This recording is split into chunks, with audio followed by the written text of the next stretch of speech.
So in college, there was this thing that my friends used to say. Whenever I would say something, let's say spirited, whenever I had an opinion that maybe, and I stress maybe, was slightly unhinged, or whenever I had a thought that everyone was thinking, but no one had the audacity to say it, of course I would say it, they would look at me and say, Ashley, please. Now, technically, they would say my college nickname, comma, please.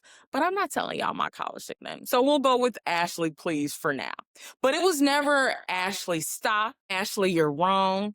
It was always Ashley, please, as in, girl, are you okay? As in, girl, why are you like this? But every single time I said what I said. Okay, to be fair, maybe sometimes I was a lot. That's not the point. The point of this is that I've always had thoughts, y'all, big ones, loud ones, and thoughts that apparently require a please.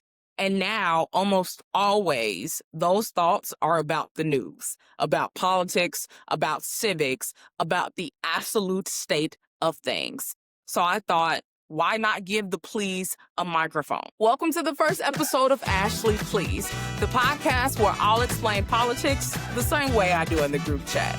My name is Ashley Munson, and every week we'll unpack the headlines, try to make sense of the nonsense, and explain how government actually works. And we'll give an Ashley Please award to someone who collectively made us say, girl, what?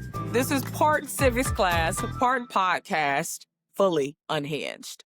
Before I hop into a headline for this episode, I should probably tell y'all why you're listening to me, because I think we all appreciate credentials. For starters, I've studied political science and public policy, both in my bachelor's and my master's degree. I have worked campaigns, have lobbied state legislatures, and currently still doing so. The same with Congress. I have and I am doing that. I've been in rooms where folks have argued for hours at a time about policy or language that will get inserted into a bill that the public had no idea about or would ever read about. Seeing how policy is actually made. I think they say how the sausage is made. And I've seen how politics plays a role into all of it.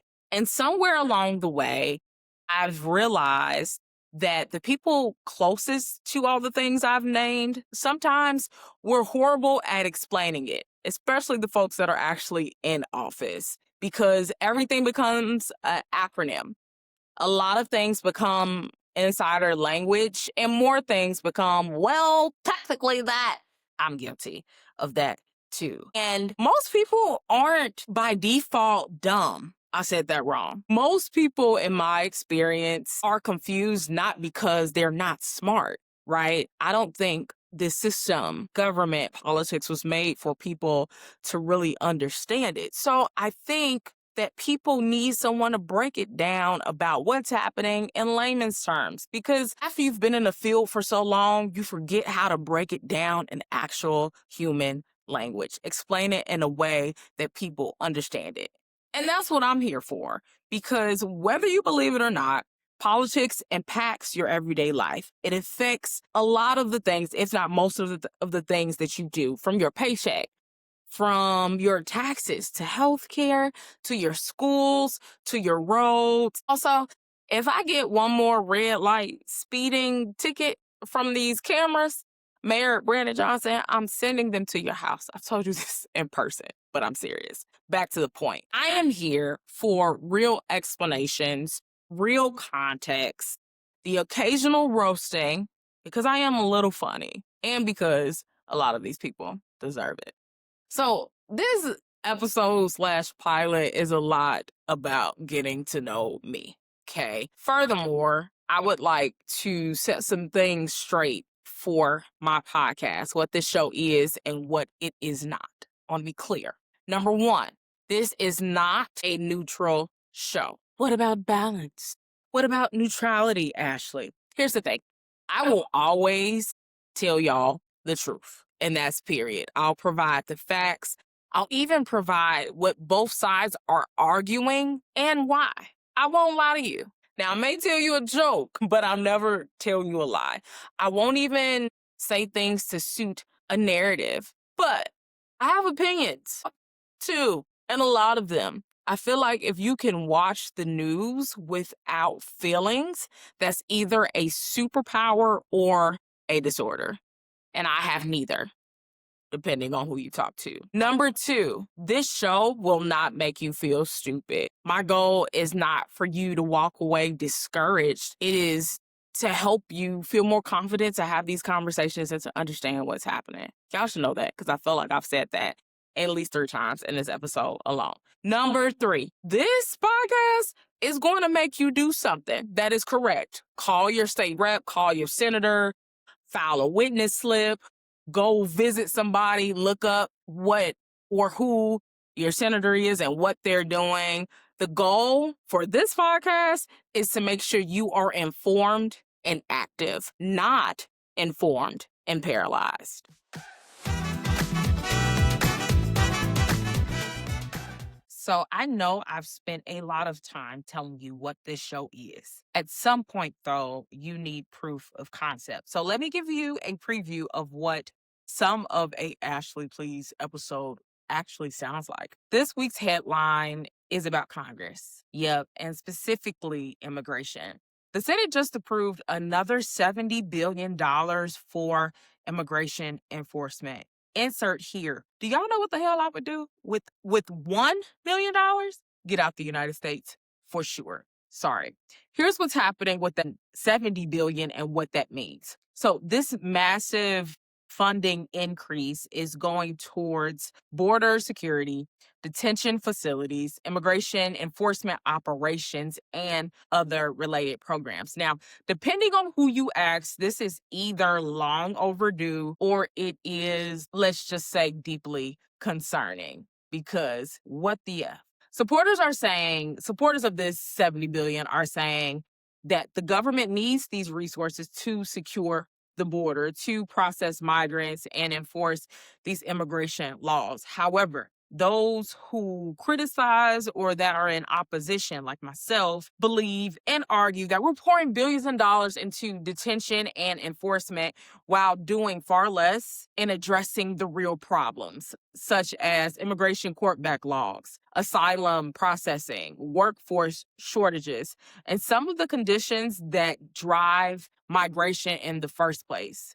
It's like we actually don't want to fix the problem. And before anybody starts sending me hate mail, I'm definitely going to get y'all a P.O. box so y'all can do that. Or if y'all start mail tussling in the comments, let me add some context. Let's start kind of from the beginning. Border security, believe it or not, spending did not just appear with Donald Trump. Now, a lot of things appeared with Donald Trump. Stress, gold-plated phones, Trump Bibles. Who knew Jesus said that's what we needed? But border security has been growing, a growing concern between Republicans and Democrat administrations for decades. So if we go to after 9/11, border security became increasingly a part of national security. In fact, Congress actually created the Department of Homeland Security as a result. The number of border patrol agents expanded, surveillance technology did too, as if they weren't already watching us. That's crazy. Detention capacity expanded, and of course, enforcement operations for national security interests, in particular for immigration. Now, pause here.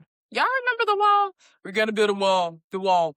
That was such a political argument that I feel like a lot of people thought that is when the immigration argument started. But funny enough, the federal government has been funding immigration enforcement for a long time. Because of that, I want to talk about the parties and where they generally disagree. So Republicans tend to argue that the federal government first priority is securing the border, which is crazy because what about healthcare, education? Get it. But their point is that the illegal crossings, the drug trafficking, the human smuggling, and all of those things strain local resources. And that is why they need those enforcement agencies to be strengthened. Now, Democrats usually argue that border security does matter, but enforcement alone won't solve the problem. They point to backed up immigration courtrooms, asylum proceeding delays, and most importantly, that I really want to emphasize here, humanitarian concerns. Here's something else that folks get wrong in the cable news food fight. Most Democrats do not support completely open borders. I hope that's not a shocker to y'all. And most Republicans understand the American economy depends heavily on immigrant labor. Both parties have supported border funding, Democrats and Republicans, and both parties agree that the immigration system is broken. We've been talking about immigration since way before George Bush. So the real argument is usually about how to fix it and where the money should go. Which brings me to this topic today, because this immigration debate has become so tribal and people act like one side wants open borders, anybody can cross go and get $200, and the other side believes that the other side wants a giant moat with alligators, which I won't put it past some of the MAGA folks. Sorry, not sorry. But in reality, most Americans want a border that's secure, a system that works outside of immigration, by the way, and politicians who explain where the money is going, which brings me to why you should care. Because $70 billion is not monopoly money. I mean, I feel like it is because they just printed it off and we're just finding this money out of thin air. But that's your tax money, bro. Look at your paycheck and how much money goes to the federal government. This is being funded by your taxpayer dollars. And whenever Congress spends that kind of money, the question shouldn't be, do I like immigration enforcement? No, that should not be the first thought that comes to mind. Questions that should come to mind should be, what exactly? Correction. What in the hell are we buying? Are immigration cases being processed faster because of these resources? Are communities becoming safer because we are investing such a massive amount into border security? Are border operations becoming more effective? Because that's not what I see on the news, nor is that what I read. Are we creating a system that is both efficient and humane? Again, underlying humane. Or are we just throwing money at a problem because that's politically easier than actually fixing the problem, the underlying issues? Because I feel like that's what government does. We just give money to say we're doing something, we can't find the money, or the money is allocated somewhere else, but we don't actually address the problem. And you don't have to be an immigration expert to ask whether your $70 billion investment comes with measurable results. You should actually be asking these questions to your Congress people, the folks that represent you. I feel like most politicians just go on social media, pick a team, Democrat or Republican, and start yelling in all caps. But in my opinion, immigration is not a team sport. Most Americans want multiple things at the same time. They want secure borders. They want legal immigration. They want people treated with basic dignity. And they want government, newsflash, to spend money responsibly. And those goals are not mutually exclusive. So the real debate should be whether or not this funding actually accomplishes those things, not whether or not your favorite political team scored points this week. Lastly, here's my take. I don't automatically believe money equals better results. If you've ever worked in government, hell, a nonprofit, a church, or honestly any workplace, you already know that throwing money at the problem and solving the problem are two very different things. I'm less interested in how big the funding number is and more interested in what success looks like 5 years from now.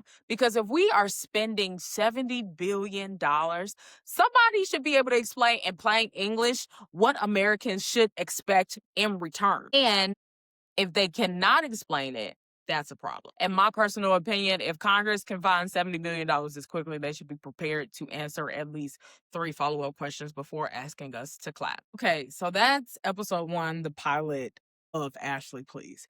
I know this was a little intro heavy than future episodes will be. Next week, we are getting fully into it. We're talking about civics, which you were actually never taught, and why that was not an accident. If you like what you heard today, at least this preview, and I say this with full awareness of the irony, please subscribe, leave a review, tell a friend, specifically that friend who's always saying, I only follow politics, because this is who the show is for. Before I go, this week's action item, you heard it here, Every week, I'm putting y'all to work. I want you all to Google who your state rep or your state senator is. We'll work our way up to congressional folks and everybody else, but at a basic level, let's figure out who represents you on a state level and find out what they're up to, because some of these people need to be voted off the island, i.e., ran against. Because y'all will be surprised as how many people, specifically legislators and state legislatures, don't read bills. I can name a few in Illinois. I digress. I'm Ashley, and this has been Ashley, please. And wherever you land politically, whatever you believe, you deserve to actually understand how things work. So let's figure it out together.